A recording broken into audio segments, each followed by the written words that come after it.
নমস্কাৰ, মোৰ নাম শ্ৰী নিতুল বুঢ়াগোহাঁই। মোৰ গাঁও চেংচাপ, ডিষ্ট্ৰিক্ট তিনিচুকীয়া, ব্লক চদিয়া। মই ধান খেতি কৰিছিলোঁ। সেই ধান খেতিৰ বাবে এখন আঁচনি আহিছিল সেই 19 চনত। সেই আঁচনি প্ৰধানমন্ত্ৰী ফচল বীমা আঁচনিৰ যোগেদি মই ইঞ্চুৰেঞ্চ কৰি ৰাখিছিলোঁ। সেই ইঞ্চুৰেঞ্চৰ ফলত আজি যোৱা 23 তাৰিখে মোৰ একাউণ্টত 20,000 টকা সোমায়। আৰু মই এই ইঞ্চুৰেঞ্চ কৰাৰ ফলত 20,000 টকা সোমোৱাৰ ফলত মই খুবেই আনন্দিত হৈছোঁ।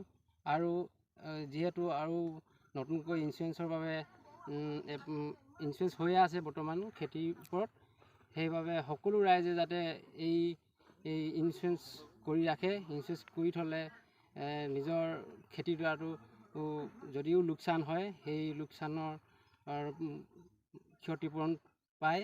সেইবাবে আজি মই এই HDFC আৰ্গো ইঞ্চুৰেঞ্চ কোম্পানী লগতে আৰু আমাৰ প্ৰধানমন্ত্ৰী ফচল বীমা যোজনাৰ আঁচনি সকলোকে ধন্যবাদ জনাইছোঁ। ফচল বীমা যোজনা আঁচনিকে মই গাঁৱত শুনা পালোঁ। শুনা পাই মই শদিয়া উন্নয়ন বিষয়াৰ কাষত কাষ চাপিলোঁ। কাষ চাপি মই দেখিলোঁ এই আঁচনিখনৰ যোগেদি উপকৃত হ'ব পাৰে, সেয়েহে মই ইঞ্চুৰেঞ্চ কৰি ৰাখিছিলোঁ। এই ইঞ্চুৰেঞ্চৰ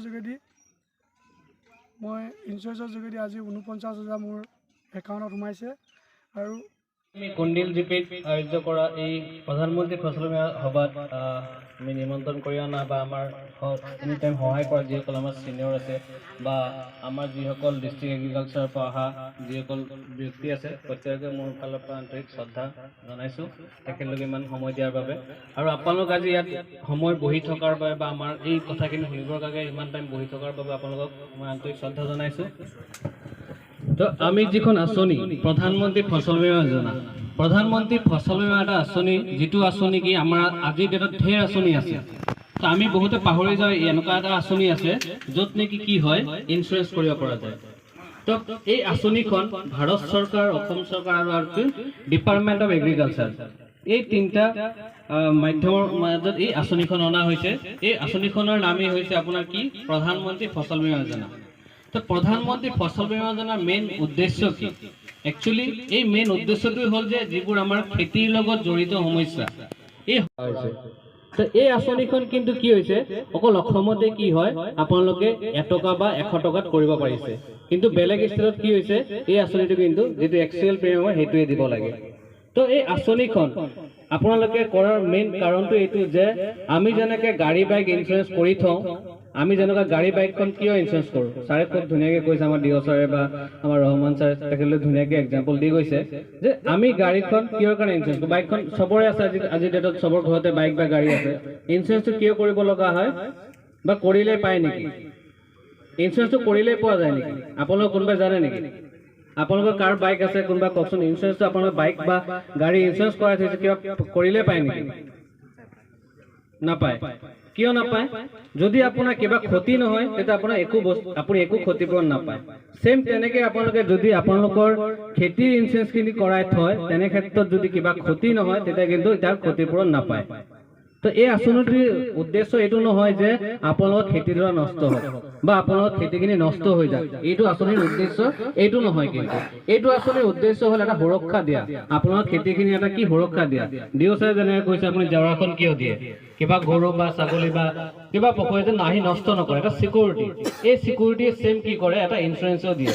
এই ইঞ্চুৰেঞ্চটো যেনেকৈ আমাৰ তিনিচুকীয়া ডিষ্ট্ৰিক্টত কি আছে, এই আঁচনিতে 2টা ক্ৰপেই আপোনাক কি কৰিছে, নটিফাই কৰিছে ৰবি শস্যৰ কাৰণে। আমাৰ কেইটা ছিজন থাকে, 2টা ছিজন থাকে, খাৰিফ আৰু ৰবি। তো আমাৰ খাৰিফ এতিয়া আগতে শেষ হ'ল, আমি এতিয়া ৰবি শস্যৰ কাৰণে ইঞ্চুৰেঞ্চ কৰাব আহিছোঁ। তো ৰবি শস্যৰ কাৰণে কি আছে, আপোনাৰ আলু আৰু সৰিয়হ। তো আপোনালোকে যিসকল খেতিয়কে আলু আৰু সৰিয়হ খেতি কৰি আছে, প্ৰত্যেকে ইঞ্চুৰেঞ্চটো কৰাটো দৰকাৰ। কিয় দৰকাৰ? যদি আপুনি আলু ৰোৱাৰ পাছত আপোনাৰ অঞ্চলত বা আপোনাৰ গাঁৱত যদি কিবা কাৰণত ধৰক প্ৰাকৃতিক দুৰ্যোগ আহে বা অনিষ্ট হয়, তেনে ক্ষেত্ৰত কি দিয়ে, এই আঁচনিটোতে ক্ষতিপূৰণ দিয়ে।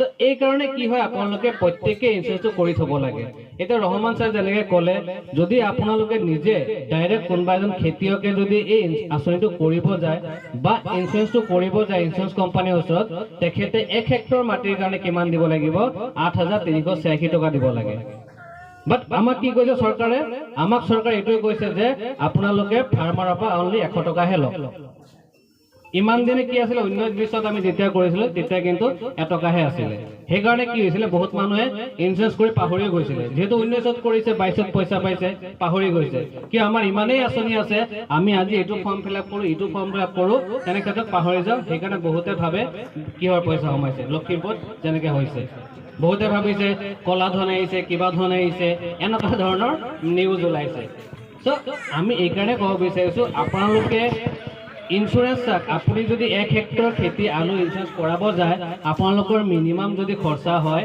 1 পৰা 1,20,000 টকা মিনিমাম 1 হেক্টৰ খেতিত কিন্তু আপোনালোকৰ খৰচা হৈ যায় যদি কিবা কাৰণত ভাবকচোন আপোনালোকৰ এই অঞ্চলত যদি কিবা কাৰণত আমি এইটো নকৰো যে আপোনালোকৰ খেতিটো বেয়া হোক বা নষ্ট হোক আপোনাৰ তাতকে ডাবল লাভ হ'ব বাট যদি কিবা কাৰণত প্ৰাকৃতিক দুৰ্যোগ আহি নষ্ট কৰি দিয়ে তেতিয়া কি হ'ব আপোনাৰ তেতিয়া কি হ'ব আপোনাৰ টোটাল আপুনি যেটো ইনভেস্ট কৰিছিল বা খেতিৰ ওপৰত যিখিনি বিনিয়োগ কৰিছিল প্ৰতিটো টকা আপোনাৰ নষ্ট হৈ গ'ল তো আমি যদি 1 লাখ বা 1,20,000 টকা যদি খৰচা কৰি খেতি আমি যদি কৰিব পাৰিছো লগতে কি 100 টকা দি পিনে ইনসুৰেন্সটো কৰাই থব নোৱাৰো নেকি আমি ইমান 100 টকা ক'ত খৰচা কৰি নিদো আমি ঘৰ পৰা ওলাই আহিলে 100 টকা পান খাই কিবা খাই পিকাই পেলাই আমি 100 টকা কিন্তু নষ্ট কৰি দিও কিন্তু কি হয় আমি নিজৰ যেটো সিকিউৰিটি বা আমাৰ ঘৰখনৰ যেটো সিকিউৰিটি হেতুৰ কথা চিন্তা নকৰো আমাৰ আপোনাৰ ওচৰত যদি কোনবাই যায় ভাবিব এজনে কিবা পইচাটো ৰাখি দিব নেকি কিবা খাই দিব নেকি এইবোৰ ভাবনা নাৰাখিব আপোনালোকে আপোনালোকৰ ওচৰত যি সকল বিষয় আছে বা আমাৰ ব্লক পইণ্টৰ আছে তেখেতলোকৰ লগত যোগাযোগ কৰি এই আঁচনিটো খুব সোনকালে কৰক এই আঁচনিটোৰ যেটো অন্তিম ডেট হ'ল আমাৰ তিনচুকীয়া ডিস্ট্ৰিক্টৰ কাৰণে 31 ডিসেম্বৰ বাট আমি 31 ডিসেম্বৰলৈকে নাযাও আমি 20 তাৰিখে এই আঁচনিখনৰ অন্তিম ডেট হিচাপে আমি কাম কৰিম